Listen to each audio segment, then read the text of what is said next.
కృష్ణవేణి. మాది ఎన్టీఆర్ కాలనీ సత్తుపల్లి. అధిక సింగరేణి వల్ల ఇల్లు అంతా పడిపోయింది సార్. అయితే అధికారులు ఎంతమందికి చెప్పినా కానీ పట్టించుకోవట్లేదండి. ఇంట్లో ఏమన్నా ఇబ్బంది కలిగిద్దేమోనని పెచ్చులు పడుతున్నా, హాస్పిటల్ పాలవుతుందని అని ఇల్లు అద్దె తీసుకొని వెళ్ళిపోయాం. మా ఆయన గారి హెల్త్ కండిషన్ కూడా అంత బాగలేదు. ఆయన నరాల వీక్నెస్. నేను ఒక్కదాన్నే రెంట్ కట్టుకుంటా ఇంట్లో మొత్తం గడుపుతున్నా అండి. నేను ఇళ్లలో పనిచేస్తాను సార్. అధికారుల చుట్టూ ఎన్ని రోజులు తిరిగినా కానీ మా ఇల్లు అయితే చేసి పెట్టట్లేదండి. అధికారులు ఇప్పుడైనా స్పందించి మా ఇల్లు కొద్దిగా బాగు చెప్పేవని కోరుచున్నానండి. మా సత్తుపల్లి ఎన్టీఆర్ నగర్ అండి. మేము ఈ సింగరేణి బ్లాస్టింగ్ వల్ల గోడలు పడిపోయి ఇటుపక్క గది పడిపోయి చాలా ఇబ్బంది పడుతున్నామండి. బయట చేపిస్తున్నారని చెప్పారు. ఇంతకుముందు నియోజకవర్గం ఉన్నప్పుడు మేము చేపిస్తామని చెప్పని మాకు చెప్పారు. ఇప్పుడు నియోజకవర్గం మారినా సరే మాకేం చేపియట్లేదు.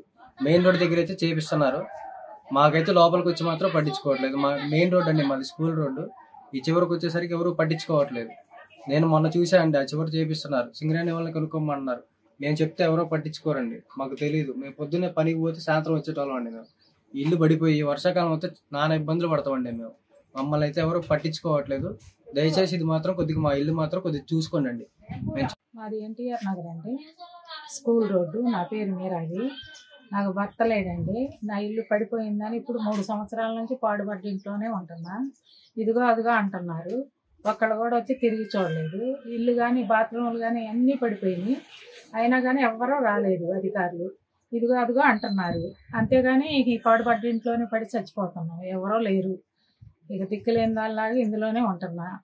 నా పరిస్థితి ఇదండి. ఏమన్నా చెప్పండి.